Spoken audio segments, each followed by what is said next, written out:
বন্ধুগণ, আমাদের প্রাণের মানুষ, আমাদের হৃদয় স্পন্দন, আমাদের সকলের পরিবার টুকরা আল্লাহ ডাক্তার সিরাজুল ইসলাম সিরাজি সাহেব হুজুর আমাদের মাঝে উপস্থিত আছেন।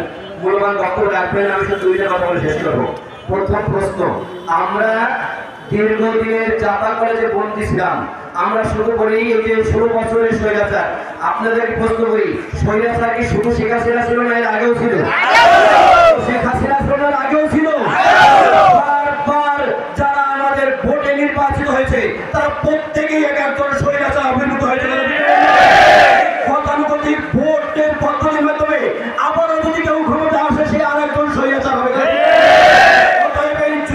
শিক্ষা দেয় পুরান কোন পদ্ধতি নয়, নতুন পদ্ধতিতে নির্বাচন, নতুন পদ্ধতিতে নেতা নির্বাচিত না হলে সেই সরকার, সেই নেতা আবার স্বৈরাচার হবে। বন্ধু, 2 নম্বর কথা, এই জুলাই বিপ্লবের পরে জালকাঠির মানুষ একজন সোনার মানুষের আবির্ভাব হয়েছে নতুনভাবে।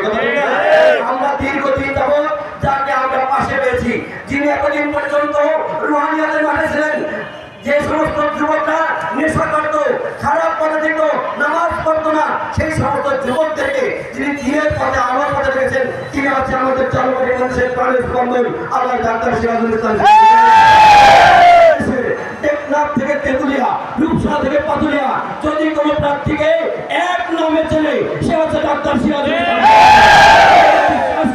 এদেশের যত রাজনৈতিক দল আছে, প্রত্যেক দলের ভিতরে সবচেয়ে পপুলার নেতা আমাদের ডাক্তার সিরাজুল ইসলাম।